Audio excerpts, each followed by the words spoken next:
نحمده ونصلي على رسول الكريم اما بعد فاعوذ باللہ من الشیطان الرجیم بسم اللہ الرحمن الرحیم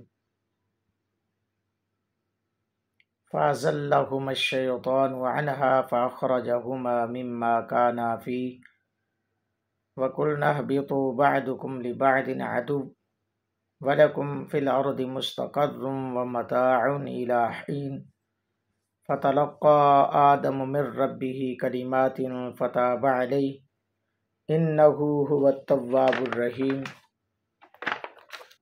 قلنا اهبطوا منها جميعا فإما يأتينكم مني هدى فمن تبع هداي فلا خوف عليهم ولا هم يحزنون والذين كفروا وكذبوا بآياتنا أولئك أصحاب النار هم فيها خالدون یا بنی اسرائیل اذکروا نعمتی التي انعمت علیکم واوفوا بعہدی اوف بعہدکم وإیایا فارہبون صدق اللہ مولانا العظیم۔ الصلاة والسلام علیک یا سیدی یا رسول اللہ وعلی آلک وصحابک یا سیدی یا حبیب اللہ۔ الصلاة والسلام علیک یا سیدی یا نبی اللہ وعلی آلک وصحابک یا سیدی یا نور اللہ۔ سورۃ البقرہ کی آیت نمبر 36 سے لے کر آیت نمبر 40 تک تلاوت کرنے کی سعادت حاصل کی۔ دعا کرو اللہ رب العالمین اپنے پیارے محبوب علیہ الصلاۃ والسلام کے توسل سے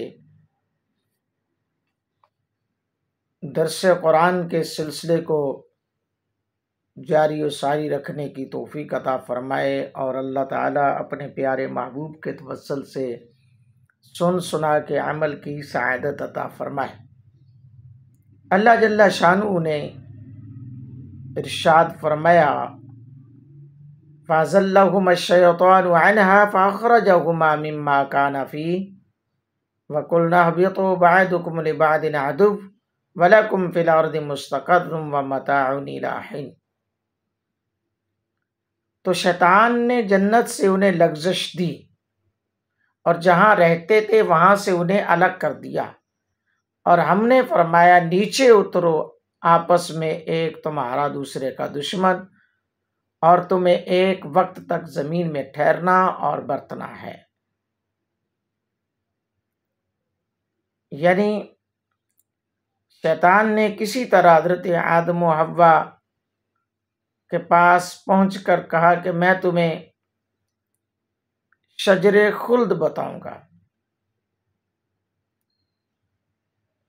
حضرت آدم علیہ السلام نے انکار فرمایا، اس نے قسم کھائی کہ میں تمہارا خیر خواہ ہوں۔ انہیں خیال ہوا کہ اللہ پاک کی جھوٹی قسم کون کھاتا ہے۔ اسی خیال میں حضرت حوا نے اس میں سے کچھ کھایا اور حضرت آدم علیہ السلام کو دیا، تو انہوں نے بھی تناول فرمایا۔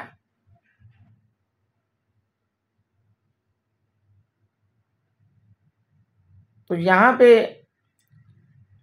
یہ معاملات ہوئے کیونکہ شیطان نے ورگلایا اور شیطان نے آ کر دھوکہ دیا اور قسم کھائی، جھوٹی خدا کی قسم کھائی۔ تو حضرت آدم و حوا اور ان کی ذریت کو جو ان کے صلب میں تھی جنت سے زمین پر جانے کا حکم ہوا، اور حضرت آدم علیہ السلام زمین ہند میں سراندیپ کے پہاڑوں پر، یہ آج کے بہت بڑی علمی بات ہے کہ حضرت آدم علیہ السلام اور حضرت حوا کو جب زمین پر اتارا گیا تو کون سی جگہ تھی، کس مقام پر؟ تو حضرت آدم علیہ السلام کو سراندیپ کے پہاڑوں پر، حضرت حوا سلام اللہ علیہا جدے میں اتاری گئی۔ حضرت آدم علیہ السلام کی برکت سے زمین میں اشجار کے اندر پاکیزہ خوشبو پیدا ہوئی، درختوں میں ایک اعلیٰ قسم کی خوشبو پیدا ہوئی۔ تو رب نے فرمایا کہ آپس میں ایک تمہارا دوسرے کا دشمن، اور تمہیں ایک وقت تک زمین میں ٹھہرنا اور برتنا ہے۔ یعنی اس سے اختتام عمر یعنی موت کا وقت مراد ہے۔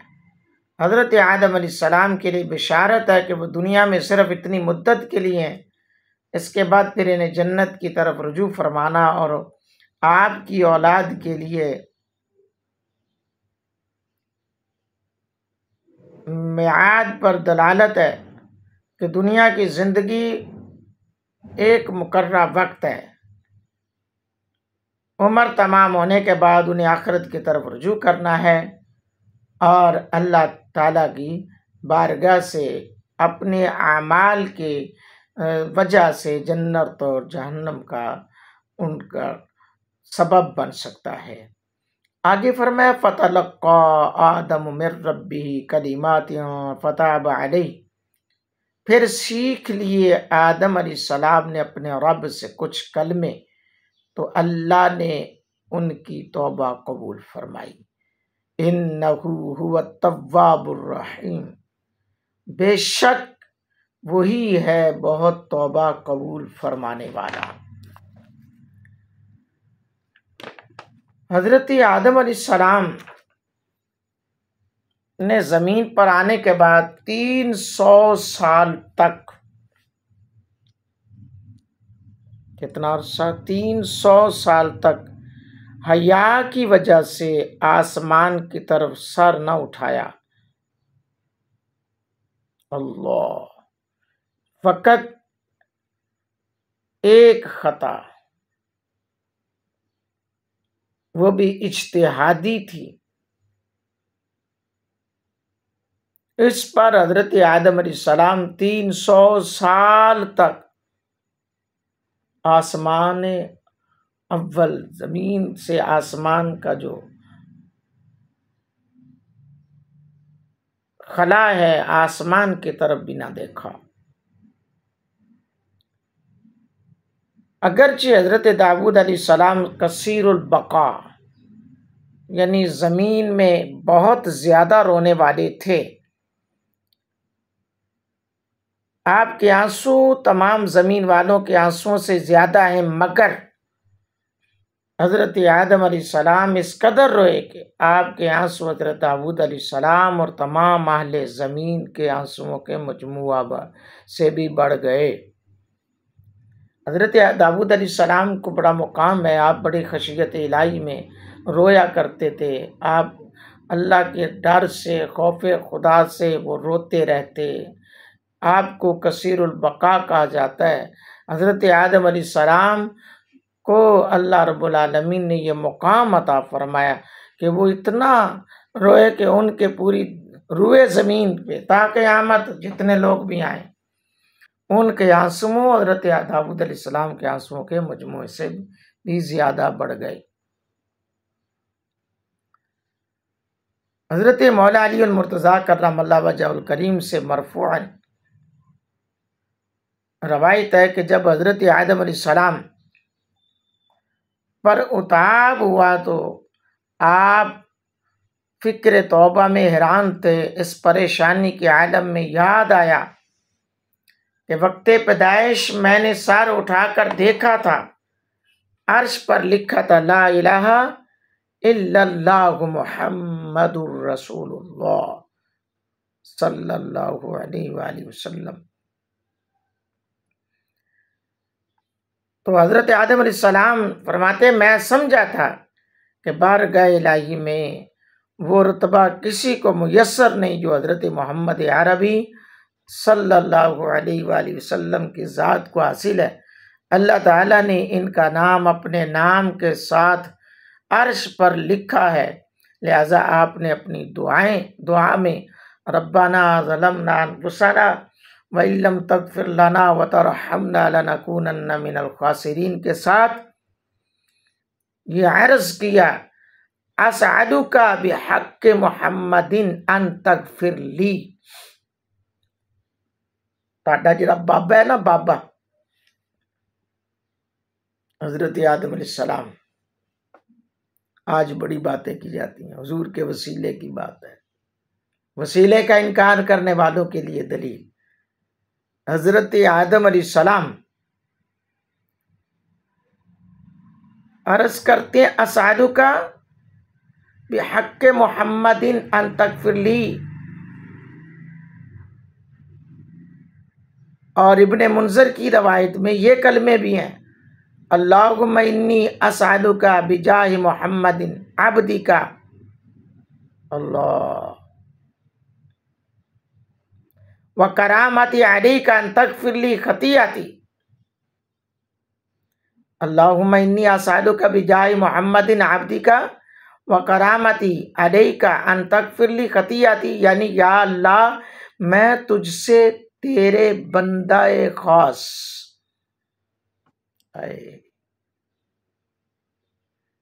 میں تجھ سے تیرے بندہ خاص حضرت محمد مصطفیٰ صلی اللہ علیہ وآلہ وسلم کے جاہ و مرتبت کے طفیل، بجاہ محمد، جاہ و مرتبت کے طفیل، طفیل وسیلہ توسل میں اور اس کرامت کے صدقے میں جو انہیں دربار میں حاصل ہے، اللہ مغفرت کا طلبگار ہوں. یا اللہ میں تیری بارگاہ میں دستے دراز ہوں، اس محبوب کے توسل سے جو تیرا خاص ہے، محمد جن کا نام ہے، ان کے جاہ و مرتبے کے توسل سے اللہ میں اپنی خطا کے معافی کا طلبگار ہوں. اللہ اکبر.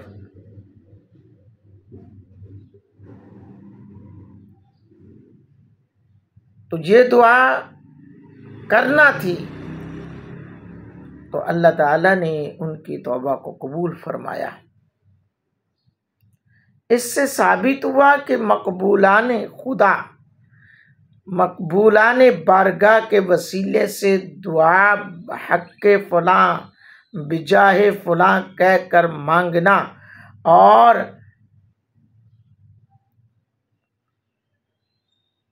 التجا خداوند قدوس کی بارگاہ میں کرنا جائز ہے، اور حضرت آدم علی نبینا وعلیہ الصلاۃ والسلام کی سنت مبارکہ ہے.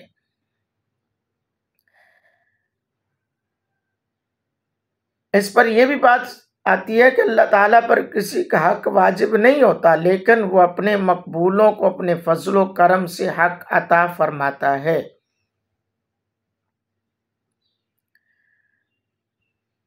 صحیح حدیث سے یہ حق ثابت ہے، جیسے کہ وارد ہوا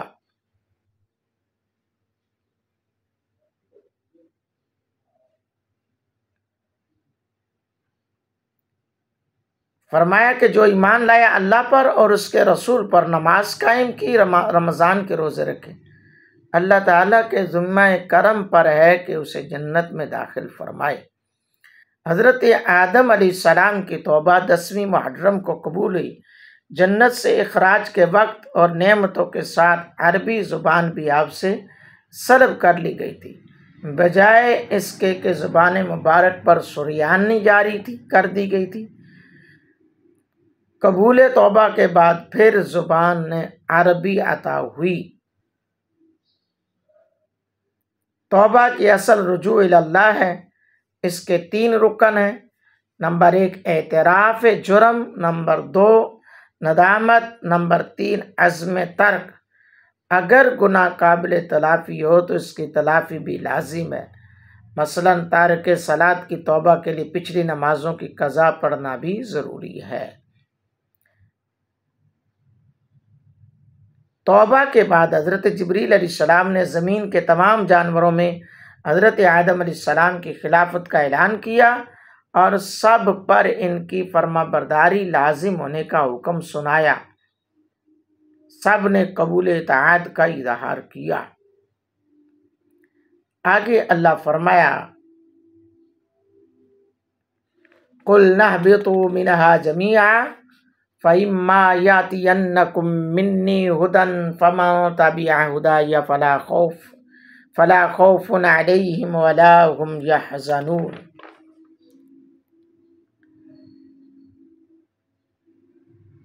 ہم نے فرمایا تم سب جنت سے اتر جاؤ، پھر اگر تمہارے پاس میری طرف سے کوئی ہدایت آئے تو جو میری ہدایت کا پیرو ہوا اسے نہ کوئی اندیشہ ہے نہ کوئی غم ہے۔ اللہ اکبر۔ یہ مومنین صالحین کے لیے اللہ تعالیٰ کی طرف سے ایک عظیم بشارت ہے کہ انہیں نزاع اکبر یعنی سب سے بڑی گھبراہٹ کے وقت خوف ہو نہ آخرت میں غم، وہ بے غم جنت میں داخل ہوں گے۔ والذین کفروا وکذبوا بآیاتنا اولئک اصحاب النار هم فیہا خالدون۔ اور وہ لوگ جو کفر کریں، میری آیتیں جھٹلائیں گے، وہ دوزخ والے ہیں، ان کو ہمیشہ اس میں رہنا ہے۔ یا بنی اسرائیل اذکروا نعمتی التی انعمت علیکم واوفوا بعہدی اوف بعہدکم وایای فارہبون۔ اے یعقوب کی اولاد، اے بنی اسرائیل، اے یعقوب کی اولاد۔ اللہ، تو اسرائیل بمعنی عبداللہ عبرانی زبان کا لفظ ہے، یہ حضرت یعقوب علیہ السلام کا لقب تھا۔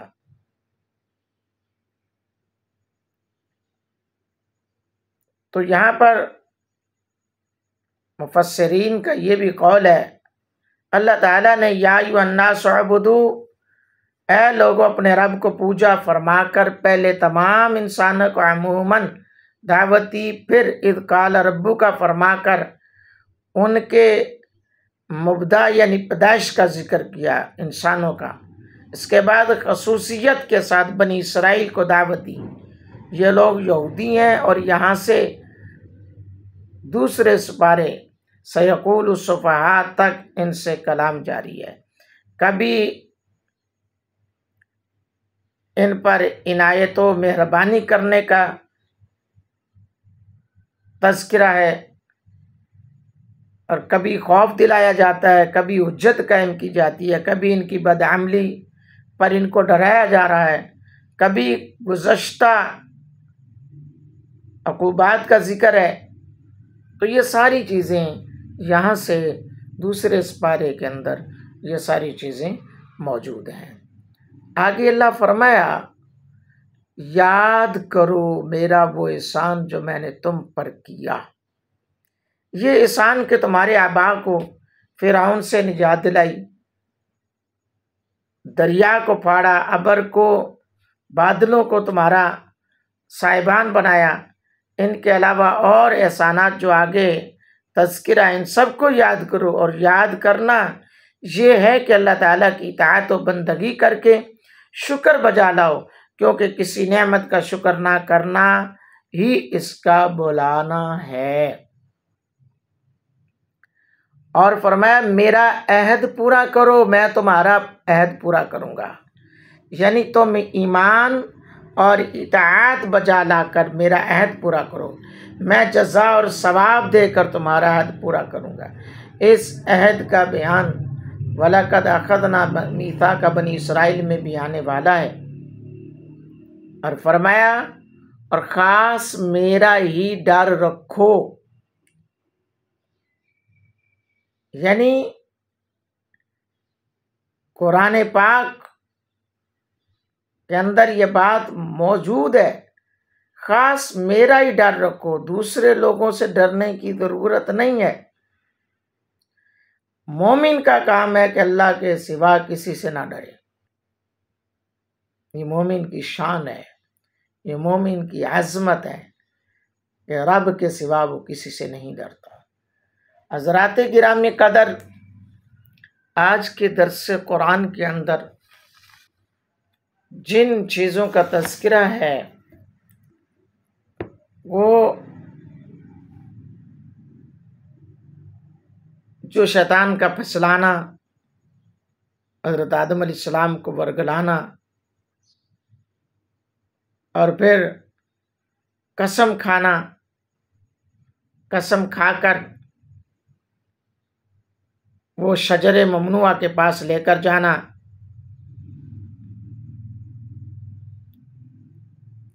یہ ساری حرکتیں شیطان نے حسد کی بنا پر کی، کیونکہ اس سے پہلے سجدے کا حکم ہوا تو شیطان نے انکار کیا تو اللہ نے اسے جنت سے نکال دیا۔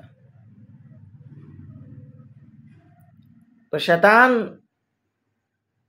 چونکہ بہانے میں تھا اور شیطان موقع کی تلاش میں تھا کہ کسی طرح میں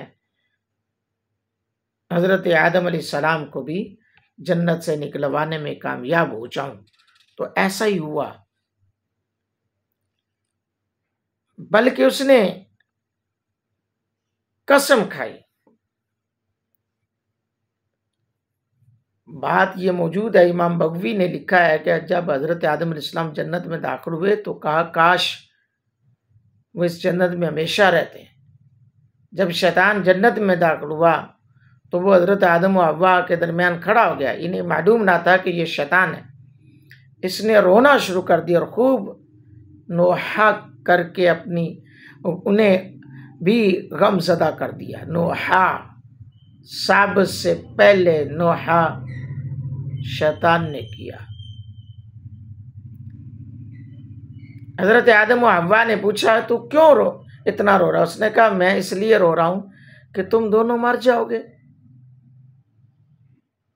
ابلیس نے کہا الا ادلک علی شجرۃ الخلد، میں تمہاری ہمیشہ کی زندگی عطا کرنے والے درخت کی طرف رہنمائی نہ کر دوں؟ حضرت آدم علیہ السلام نے یہ بات قبول کرنے سے انکار کر دیا تو اس نے اللہ تعالیٰ کی قسم کھائی۔ حضرت آدم علیہ السلام کو اس بات پر یہ ہوا کہ جھوٹی رب کی قسم کون کھا سکتا ہے۔ یہ ہے عموماً ہر بندہ جو بات بات پہ قسم کھانے والا ہوتا ہے نا، تو وہ ہر بندہ قسم کھانے والا سچا بھی نہیں ہوتا۔ ہاں عموماً ہوتا ہے کہ بندہ قسم کھا لیتا ہے، جی ٹھیک ہے جی، اگلا بندہ وہ ایمان کی وجہ سے اس پہ یقین کرتا ہے، اعتقاد کرتا ہے، جس کی وجہ سے وہ اس کو کہہ دیتا ہے جی ٹھیک ہے یہ سچا ہے۔ حالانکہ عموماً یہ بھی ہوتا ہے کہ لوگ قسم بھی جھوٹی کھا لیتے ہیں۔ بہرحال حضرات گرامی قدر،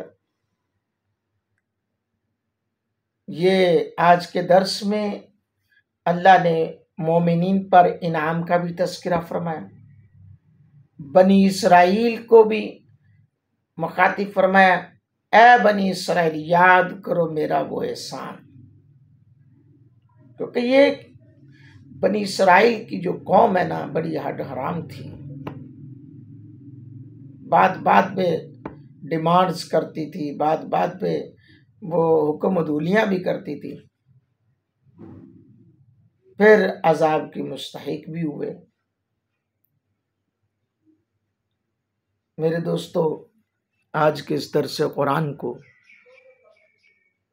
زیادہ سے زیادہ لوگوں تک شیئر کریں، زیادہ سے زیادہ لوگوں تک پہنچائیں اس پیغام کو، قرآن کے پیغام کو۔ بحمدہ اللہ آج 40 آیات بالنیات سورۃ البقرہ کی مکمل ہوئیں۔ اللہ تعالیٰ میری اور آپ کی حاضری کو اپنی پاک بلند و بالا بارگاہ میں قبولیت کا درجہ عطا فرمائے، میرا اور آپ کا حامی و ناصر ہو۔ اللہ تعالیٰ اس ادارے کو، اس ادارے میں جتنے بھی پڑھنے پڑھانے والے ہیں ان سب کو دین و دنیا کی نعمتوں سے مالا مال فرمائے۔ اللہ تعالیٰ کی بارگاہ میں دعا ہے کہ جو ثواب سمجھ کر اس درس قرآن کو لوگوں تک پہنچائے، اللہ اس کو اپنے محبوب کے توسل سے کبھی پریشان نہیں لٹائے گا اور نہ ہی لٹائے، آمین ثم آمین، وما علیہ الا البلاغ۔